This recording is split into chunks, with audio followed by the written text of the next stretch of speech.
예수님의 행복론 7번째 시간입니다. 이제 다음 주 2월 마지막 주일인데 딱 맞네요.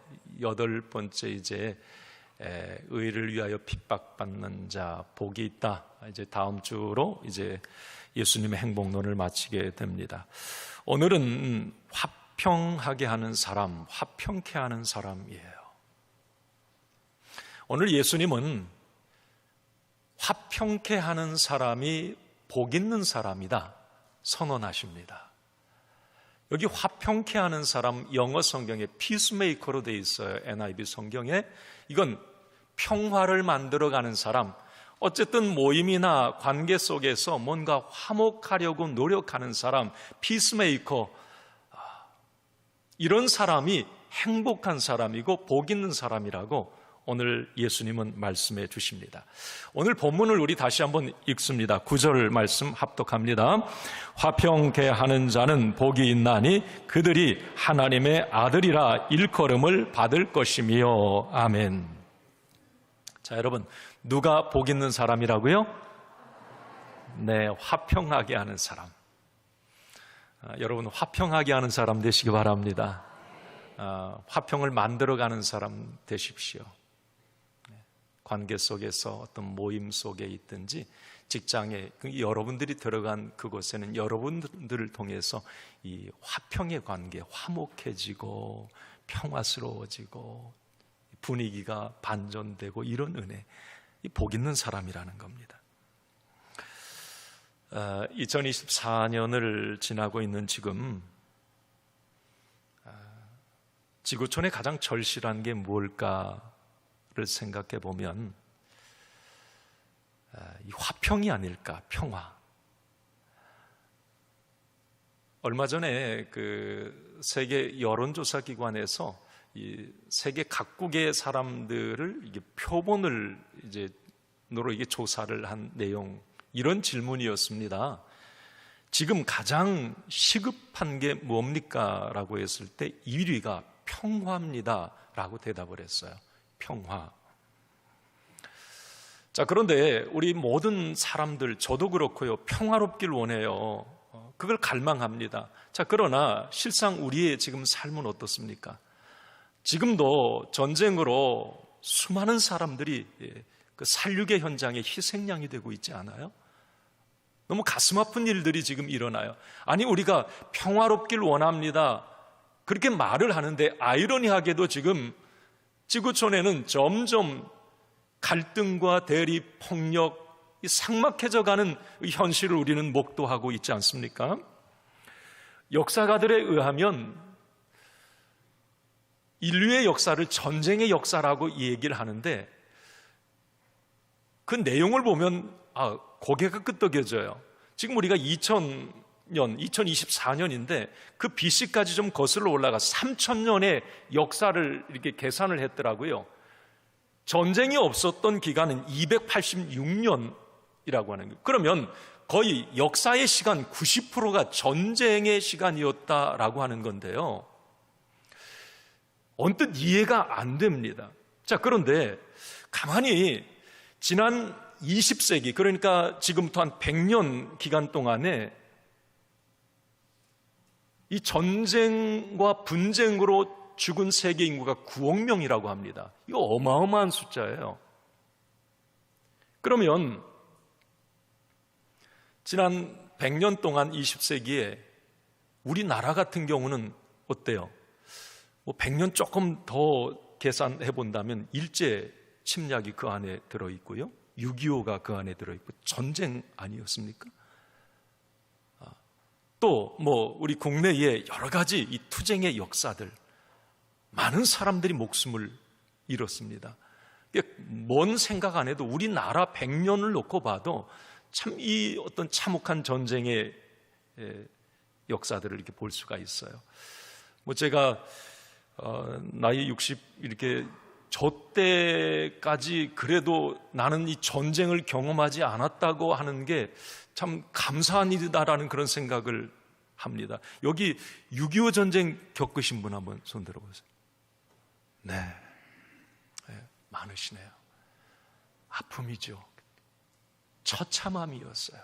동족과의 싸움, 죽임, 그 가슴 아픈 그 시기를 지나오신 분들도 계시네요. 자, 인류가 여러분 계속 많은 사람들이 평화롭길 원해요. 나는 우리나라가 평안했으면 좋겠어요. 세계가 좀 지구촌이 평안했으면 좋겠어요. 그런데 갈수록 이런 어떤 전쟁과 폭력 이런 것은 더 빈번하게 지금 살얼음판과 같지 않습니까? 자, 여러분, 과연 그런 생각을 해봤어요. 인간이 원하는 진정한 평화가 이 땅에 이루어질 수 있을까? 여러분 어떻게 생각하세요? 답은 없다입니다. 안타까워요. 주님 오실 때까지 죽고 죽이는 전쟁은 계속될 것입니다. 자, 그러나 평화의 영역은 조금씩 우리가 만들어가고 확대해 나갈 수는 있습니다. 그 평화의 영역은 복음의 확장과 비례할 수 있습니다. 저는 이렇게 분명히 말씀을 드립니다. 자, 그러면 오늘 예수님이 말씀하신 이 평화, 화평, 화목, 이건 참 중요한 부분입니다. 오늘 여러분 말씀을 통해서 이제 샬롬, 에이렌의 평화 막 이런 얘기 교회에서 많이 하거든. 머릿속에 오늘 말씀 듣고 확실히 딱 정리를 해놓으세요. 이 평화에 관한 부분에 대해서는 이 분명한 성경적 관점을 가져야 우리가 화평케 하는 사람으로 살 수가 있어요. 자, 첫 번째 여러분 이걸 우리가 이해하셔야 됩니다. 이 평화에 대한 오해, 이 부분부터 바로 잡아야 돼요. 성경에 지금 마태복음 5장의 이 팔복 가운데 가장 많이 오해하는 부분이 이 7번째 화평, 평화라고 하는 이 단어입니다. 왜냐하면 우리 많은 현대인들, 우리는 머릿속에 세상이 말하는 평화에 익숙해져 있습니다. 그래서 교회 안에서도 평화, 화평, 샬롬 얘기하면 세상 것을 언뜻 떠올려요. 자, 여러분 한번 봅시다. 세상이 말하는 평화는 뭘 말하죠? 전쟁이 없는 상태예요. 세상이 말하는 평화의 이 속 뜻을 파고 들어가 보면 거기에는 힘의 논리가 들어가 있습니다. 예를 들어 볼게요. 예수님 당시에 로마가 그 당시에 세계를 지배하고 있었어요. 예수님 당시에 그 이스라엘도 로마의 식민 지배받고 있었으니까 로마는 1세기 황제부터 5대 황제까지 200년 동안 강력한 힘을 가지고 세계를 지배해 나갔습니다. 그래서 팍스 로마나 모든 것은 다 로마로 통하는 거예요. 로마는 강력한 힘을 가졌어요. 그 당시에 로마 사람들이 생각하는 평화는 뭐였느냐면 자기의 강력한 힘으로 누르는 거예요. 그게 가만히 있는 겁니다. 그럼 평안한 거예요. 힘의 논리입니다. 유대인들도 마찬가지였어요. 지금 유대인들이 잘못 생각하는 게 있어요. 이스라엘, 이 시오니즘, 다윗의 시대에 이스라엘 역사에 보면 왕들의 역사 가운데 지금도 이스라엘 태극기 별이 다윗의 별이에요. 그들은 다윗의 강력한 다윗 시대의 그 어떤 강력한 통치, 주변 나라들을 지배함으로 인해서 얻어지는 그 평화를 생각을 했습니다. 그게 평화라고 말을 했어요. 한마디로 여러분, 세상이 말하는 평화는 강력한 힘을 가진 나라가 힘없는 나라를 통제함으로 얻은 평화입니다. 대등한 관계의 평화가 아니에요. 갑을 관계, 종속 관계를 통해 얻은 평화라고 말할 수 있겠습니다. 예를 한번 들어봅시다. 여러분, 러시아, 우크라이나 지금 전쟁하고 있잖아요. 왜 싸웁니까? 러시아 입장에서 기분 나쁜 거예요. 아니, 너 우크라이나, 아니, 네 조그마한 게 뭘 자꾸 대들어. 아니, 우리가 시키는 대로 하면 평안하잖아. 그냥 먹고 사는데 어려움 없잖아. 그런데 왜 대드냐? 여러분, 이스라엘 가자지구 지금 팔레스타인 전쟁 지금 한복판에 있는데 이스라엘 사람들은 그거예요. 아니 가자지구 사람 니들 말이야, 우리가 조금 땅 거기 줘가지고 아니 그냥 쥐죽은 듯이 가만히 살면, 우리 은혜 입어서 그냥 산다고 생각하고 살면 아니 평안하잖아. 그런데 왜 덤벼 니들? 여러분, 세상이 말하는 평화의 민낯이 여기에 있습니다. 이게 세상이 말하는 평화의 한계예요. 이렇게 세상이 말하는 어떤 힘의 논리에 의해서 힘을 가진 자가 힘없는 자를 누름으로 꼼짝 못하고 아무 말도 못하고 그냥 가만히 있음으로 평온한 상태, 여러분, 이것은 힘을 가진 사람 입장에서는 평화라고 말할 수 있지만 지배받는 입장의 사람에서는 이건 평화라고 말할 수가 없는 거예요. 이 세상이 말하는 평화는 힘의 이 어떤 균형이 이동하는 순간에 깨져버립니다. 내가 좀 약자였는데 힘을 가졌어요. 야, 네가 예전에 나 그랬잖아. 싸우는 거예요. 조금만 감정이 상해도 그 평화는 깨져버립니다. 이게 세상이 말하는 평화예요. 그래서 세상은 계속 전쟁. 힘 없으면 가만히 있다, 힘 가지면 막 들고 이런, 니들이 그래? 이게 세상이 말하는 평화예요. 계속 싸울 수밖에 없는 겁니다. 오늘 예수님이 말씀하신 평화, 성경에서 말하는 평화는 이런 인도주의적인 평화를 말하는 게 아닙니다. 물론 열매로 그런 부분들이 있을 수는 있겠죠. 그러면 우리가 성경이 말하는 평화, 오늘 예수님이 말하는 이 화평은 무엇을 의미하는지를 우리가 잘 이해를 해야 합니다. 성경이 말하는 평화는 하나님의 질서와 사랑이, 다시 말합니다, 하나님의 질서와 사랑이 사람과 사람 사이에 실현된 상태, 사람과 자연 사이에 실현된 상태, 이걸 평화라고 얘기합니다.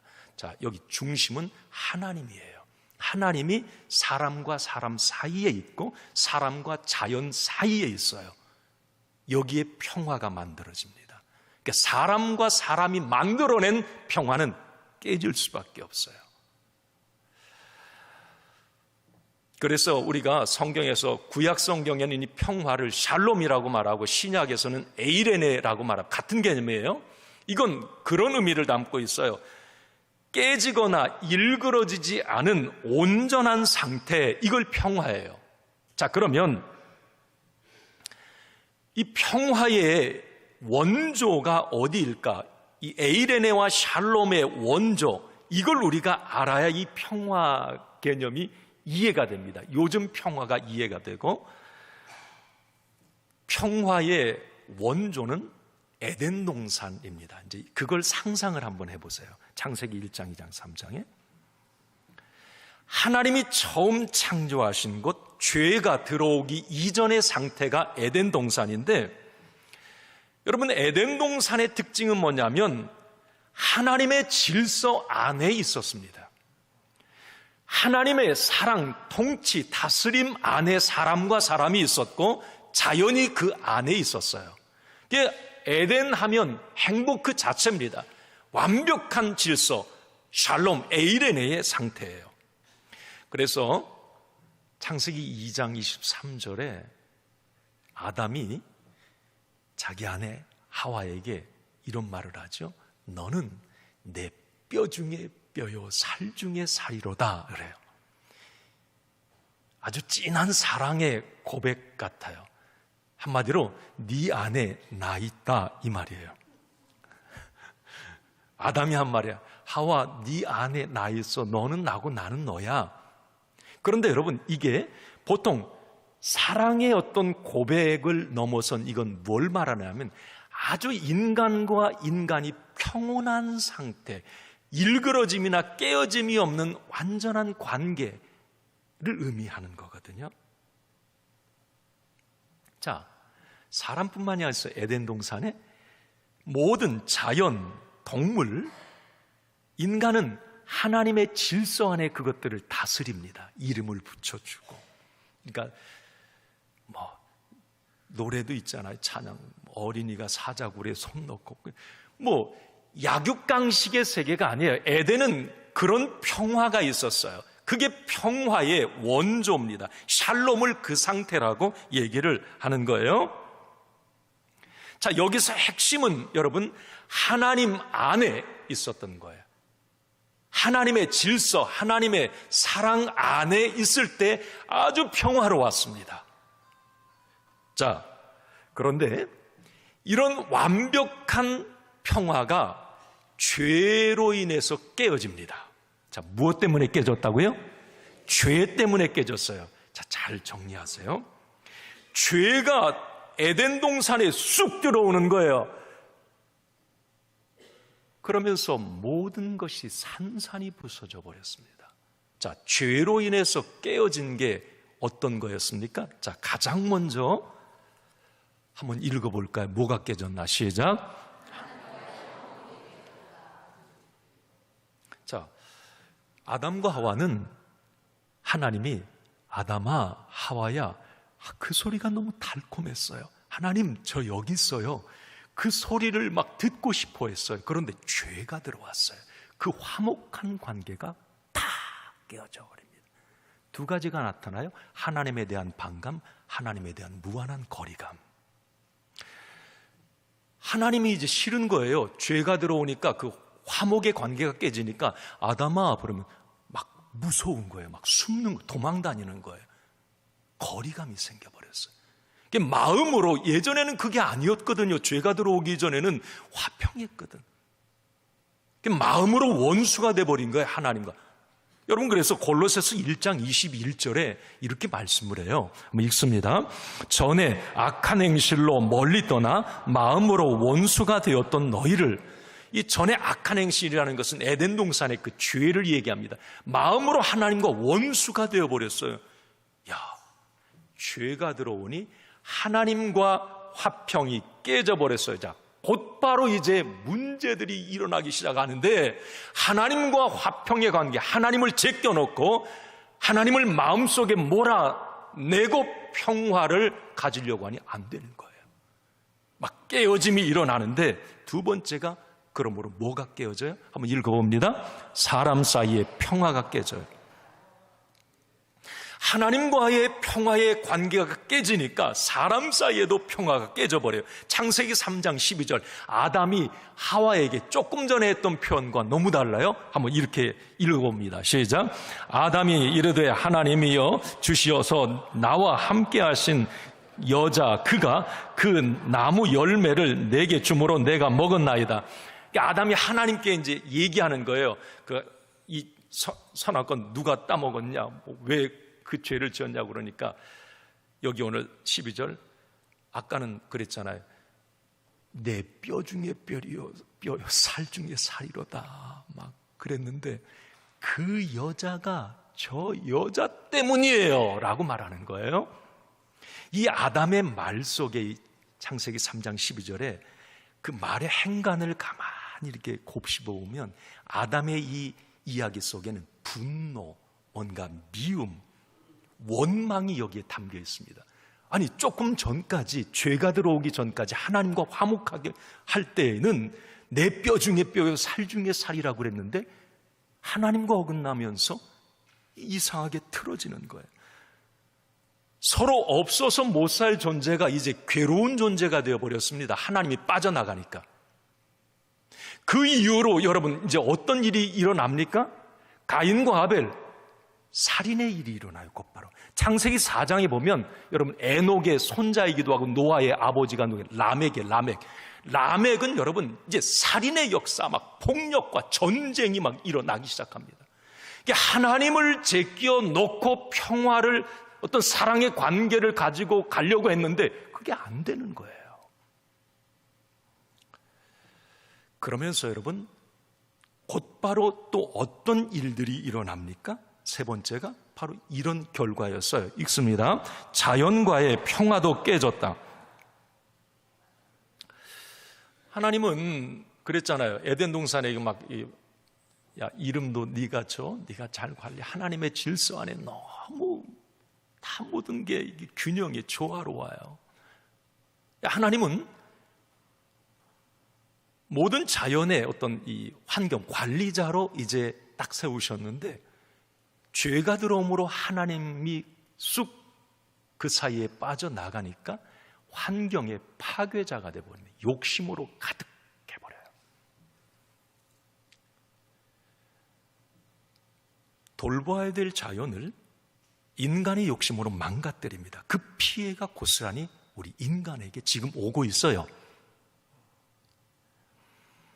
여러분, 지난주에 그 뉴스에 보면서 좀 심각하다 그런 생각이 들더라고요. 스페인 지금 겨울이에요.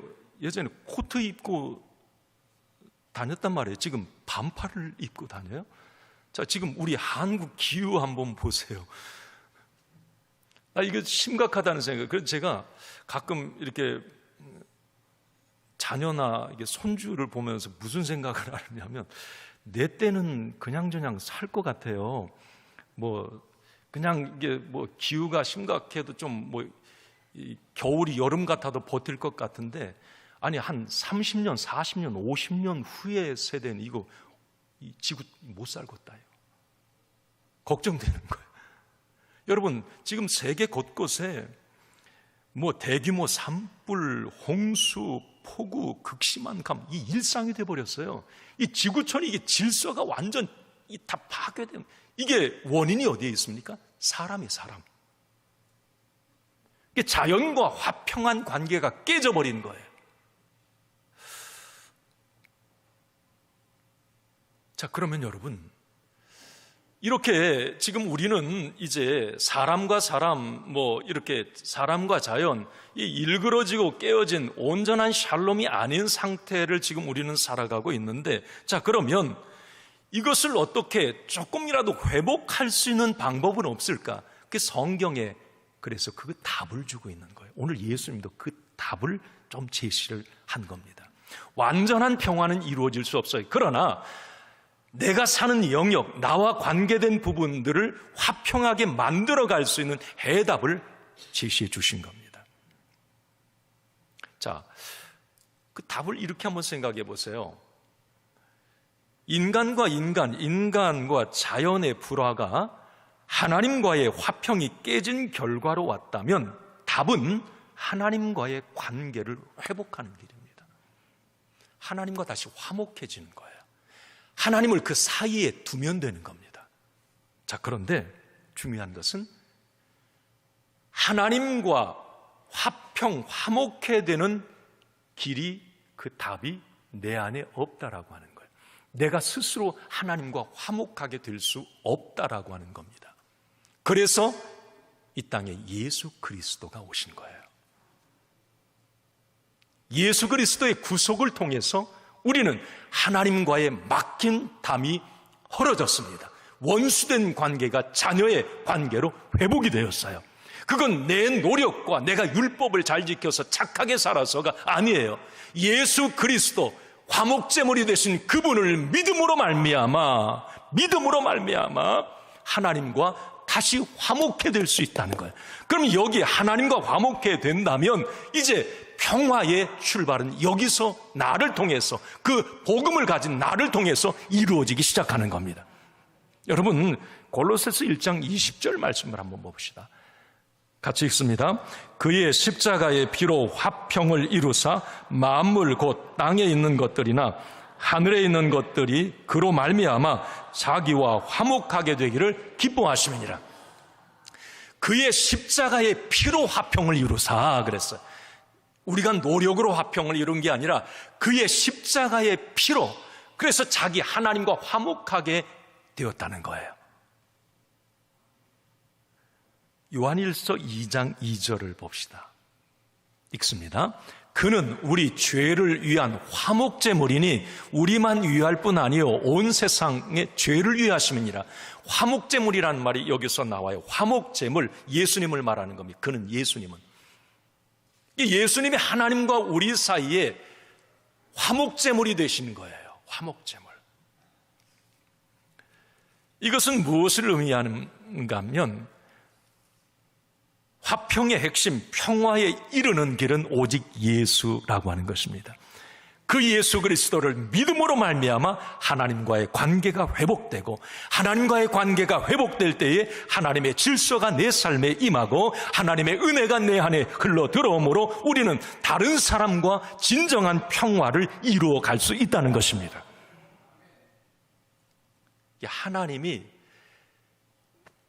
내 안에 화목제물 되신 하나님을 이제 예수 그리스도를 믿는 그 믿음을 가질 때에 그 믿음이 일을 하는 거예요. 이렇게 평화의 관계를 만들어가는 거예요. 이것이 복음입니다. 이것이 복음이에요. 그래서 복음은 언제나 화목해 하는 말씀이에요. 복음은 화목해 하는 말씀이에요. 이걸 복음이라고 그래요. 고린도후서 5장 19절 같이 한번 봅시다. 읽습니다. 곧 하나님께서 그리스도 안에 계시사 세상을 자기와 화목하게 하시며 그들의 죄를 그들에게 돌리지 아니하시고 화목하게 하는 말씀을 우리에게 부탁하셨느니라. 뭘 우리에게 부탁했다고요? 화목하게 하는 말씀. 저게 복음이에요. 저게 복음이에요.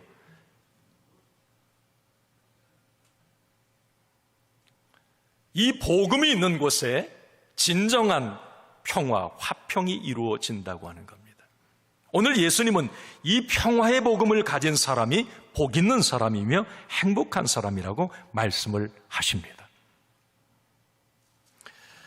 자, 그러면 저는 이제 한번 이걸 우리 실생활에 한번 적용을 해봐요. 나는 복음을 가졌어요. 지금 화목제물이신 예수 그리스도를 나는 믿어요. 그래서 구원받았고 영생을 얻었고 천국을 나는 누리게 됩니다. 자, 그런데 복음이 내 안에 들어왔고 나는 복음을 만났어요. 이제 나를 통해서 화평케 하는 자는 복이 있나니 화평케 하는 자, 피스메이커가 되기를 원하세요. 우리 하나님은. 자, 그러면 내가 이제 복음을 가진 내가, 이 화평케 하는 이 말씀을 가진 내가 구체적으로 어떤 삶의 현장에서 이 화평케 하는 이 일을 해야 될까? 나와 관계된 건 뭔데 뭐 뜬구름 잡는 얘기하지 말고 나와 관계된 부분부터 먼저 생각해 봅시다. 저는 가장 시급한 게 이 가정이에요. 가정. 여러분, 가정에 하나님의 평화가 임하길 바랍니다. 그러니까 뭐 부부가 서로 만들어내는 평화, 이게 여러분 이혼율 뭐 여러 가지 이 부부 관계, 부모와 자녀 관계, 뭐 형제 관계 쉽게 깨어져요. 여러분, 인간이 뭔가 나 너 좋아, 너는 내 뼈 중에 뼈, 살 중에 살이야. 부부가 그렇게 만나요. 그런데 왜 갈라섭니까? 여러분, 가짜 평화가, 사람이 만들어내는 평화는 살얼음판이에요. 전쟁이 언제든지 일어날 수 있단 말이죠. 자, 그러나 그걸 최소화시킬 수 있는 비밀이 어디에 있느냐? 하나님이 그 관계 속에 계신 거예요. 복음이 그 관계 속에 들어가는 것이고 복음이 그 사람 속에 들어가는 거예요. 평화의 복음이니까.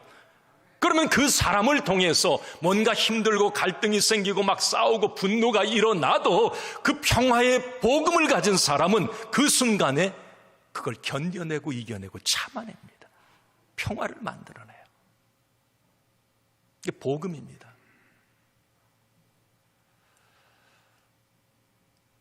저는 여러분 가족 중에 그냥 뭐 지금은 좋아요 뭐 그렇게 우리 여기 계신 분들이야 뭐 다 예수 믿는 분들이고, 근데 혹시나 이제 가족 중에 뭐 남편이 아직 교회를 안 나오시거나 뭐 아내가, 자녀가, 뭐 부모님이, 그러면 여러분 그 안에 복음 들어가게 해야 되는 거예요. 복음 들어가게. 평화의 왕이신 예수 그리스도, 화목제물 되신 예수 그리스도를 믿는 믿음, 복음이 확실히 들어갈 때에 여러분 갈등과 대립은 최소화될 것이에요. 복음은 능력이기에 복음이 일을 해요. 어떤 찰나의 순간에 막 벼랑 끝에서 복음이 그 관계를 회복시키고, 나는 그럴 마음이 없는데 저 사람이 어떻게 그런 화해의 제스처를 하고, 이 뭔가 복음이 그런 관계들을 만들어가는 거예요. 네. 그래서 저는 이 가정의 진짜 이 하나님의 평강 샬롬 에이레네의 복은 가족들이 가장 먼저 받아야 되겠다 생각을 해요. 그리고 또 하나는 여러분, 두 번째가 교회입니다. 교회. 우리 믿음의 사람들은 어때요? 한 주 시작도 교회에서 하고, 가만히 보면 저는 목사니까 그냥 원래 교회 사람, 교회에서 늘 그런 생각으로 살지만, 여러분들은 이제 직장 생활을 하면서도 일주일 밖에 살면서도 어때요? 대부분 다 교회와 연관이 되어 있어요. 속회를 모이든지 만남을 갖든지 뭘 하든지 다 이 교회하고, 교회가 진원지가 되는 거예요. 자, 그런데 그 교회가 평안해야 되는 거예요. 교회가. 여러분, 교회 안에서도 피스메이커, 평화를 만들어가는 여러분 되기를 바랍니다. 우리 주일교회가 여러분 평화로운 평화의 하나님의 샬롬이 강력하게 지배하는 교회가 되어야 되는 것이에요. 저는 그래서 교회는 항상 제 목회 지로는 그거예요. 사람의 볼륨이 아니라 영적 볼륨이 올라가야 교회가 살아요. 기도의 볼륨이 올라가고, 찬양의 볼륨이 올라가고, 아멘의 볼륨이 올라가고, 여러분 뭔가 선교 볼륨, 이래야 교회가 하나님의 평강의 지배를 받아요. 네. 사실 교회라고 하는 이 공동체는 예수 그리스도 평화의 복음을 전해야 될 진원지 아닙니까? 그런데 이 교회의 그 진원지가 평화가 깨져 있다, 갈등과 대립이 있다. 그럼 무슨 복음을 어떻게 전할 겁니까? 그래서 여러분, 나와 관계된 것을 생각해 볼 때 내 믿음의 어떤 요람인, 내가 섬기는 이 교회가 평안해지고, 또 내가 어떤 위치에 있다면 피스메이커, 평화로운 교회, 평안한 교회를 만들어가는 것, 이거 사명입니다. 사명이에요.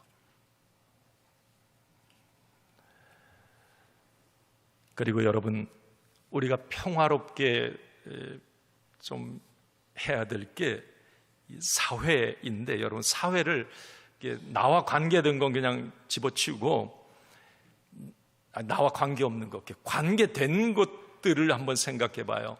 사회, 여러분, 직장일 수도 있고, 어떤 모임일 수도 있고, 이웃일 수도 있고, 사회 속에서 나와 관계된 어떤 부분에 이제 평화를 만들어가는 사람이 되라고 오늘 예수님도 말씀해 주는 건데, 자, 저는 이 현대 사회의 여러 가지 대립과 갈등, 비난, 배신, 폭력과 살인, 왜 이런 일이 계속 일어날까요? 서로 잘 지내자고 그러잖아요. 정치권에서도 여야 어제까지 잘 지내자고 그래 놓고 금방 판 깨고 여러분, 사람이 만들어낸 이 협정, 이 평화는 이게 이제 한계라고 하는 겁니다. 뭔가 하나님의 질서가 임하고 하나님의 중재가 만들어낸 평화가 사회를 아름답게 할 수 있는 거예요. 내가 평화의 복음, 예수 그리스도를 믿는 그 믿음이 있다면, 내가 속한 직장, 어떤 동호회 모임, 내가 만나는 친구, 공동체, 사람, 자, 이 속에서 나는 피스메이커가 되어야 되는 거예요. 그래서 성경은 그런 평화의 복음을 가진 사람을 그리스도의 편지, 그리스도의 향기라고 말을 합니다. 이건 복음이거든요.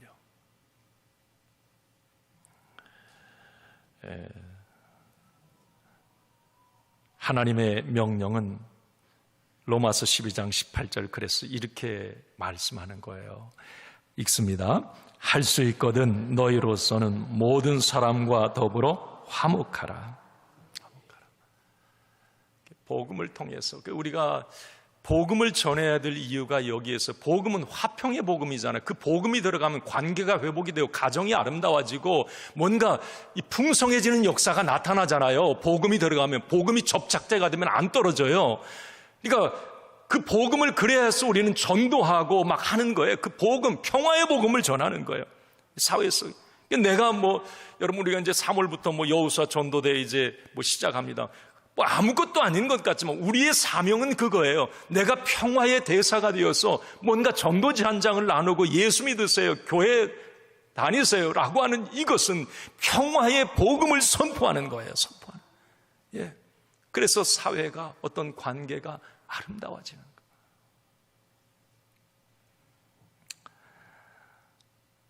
그럼 마지막으로 여러분, 그러면 화평케 하는 사람이 누리는 행복을 오늘 예수님은 이렇게 말씀을 하죠. 9절 우리 한번 다시 읽습니다.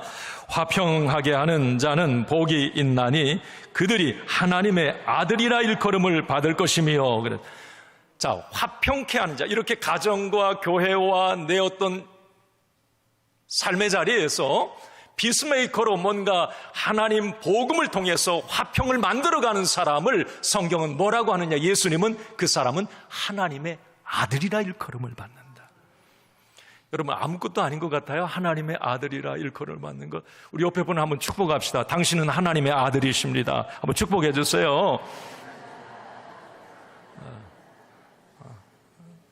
졸음이 다 달아났다. 당신은, 여러분, 이게 대단한 말입니다. 하나님의 아들. 이건 이런 의미를 담고 있어요. 하나님의 아들이 된다는 것, 일컬음을 받는다는 것은 하나님의 성품에 참여한다고 하는 그 의미를 담고 있습니다. 한번 여러분, 베드로후서 1장 4절을 같이 볼까요? 시작. 이로써 그 보배롭고 지극히 큰 약속을 우리에게 주사 이 약속으로 말미암아 너희가 정욕 때문에 세상에서 썩어질 것을 피하여 신성한 성품에 참여하는 자가 되게 하려 하셨느니라.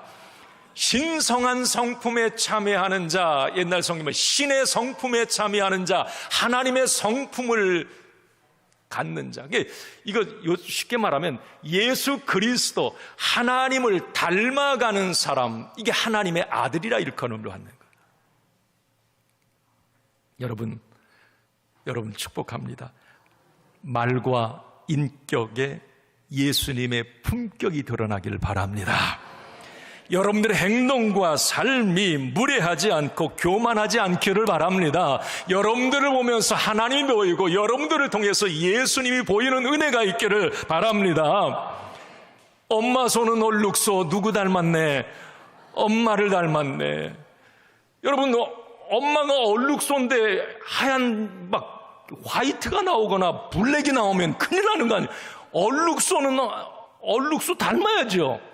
우리가 신의 성품에 참여한다고 하는 것은 하나님은 그런 우리를 원하시는 거예요. 그런 사람을 하나님의 아들이라 일컫는다는 거예요. 하나님은 너무 기뻐하시는 거예요. 저는 누가 제 손주가 나 닮았다 그러면 너무 좋아요.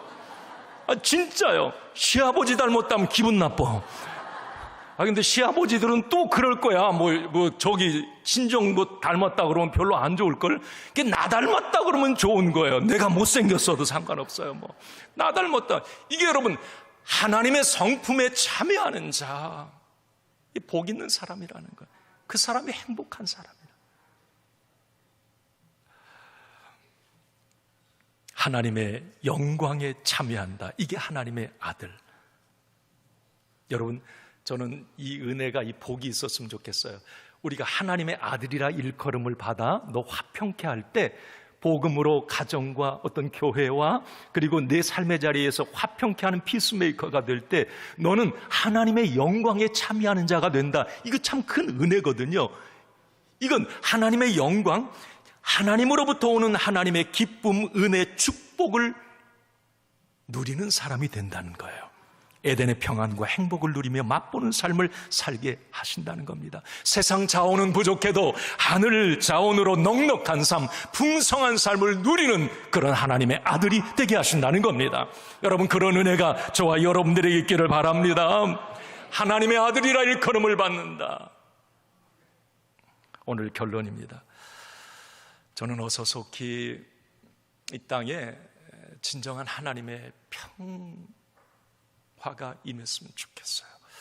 전쟁과 폭력, 분쟁의 현장에 강력한 하나님의 평안, 인간이 만들어낸 평화 협정이 아니라, 저는 지금 전쟁의 현장에도 늘 그런 기도를 마음을 갖고 기도해요. 거기에 숨은 어떤 복음의 전사들이 있을 거라고 생각해요. 지금 이스라엘과 팔레스타인 그 안에도 정말 주의 복음을 통해서 하나님의 이 평화, 샬롬, 그 은혜가 임하기를 중보 기도하는 사람들, 기도자들이 많을 거라고 생각해요. 전 세계 도처에 러시아, 우크라이나를 위해서 중보 기도하는 사람, 복음이 그 안에 들어가야 뭔가 진정한 평화가 임하는데 그 평화를 사모하며 중보 기도하는, 우리도 그 기도하지 않습니까? 자기 사랑, 자기 질서가 만들어낸 가짜 평화가 아니고 하나님의 사랑, 하나님의 질서 안에 누리는 진짜 평화, 이 평화가 우리들의 기도를 통해서 또 우리들의 삶의 자리에서 실현될 수 있기를 주님의 이름으로 축원합니다. 축원합니다.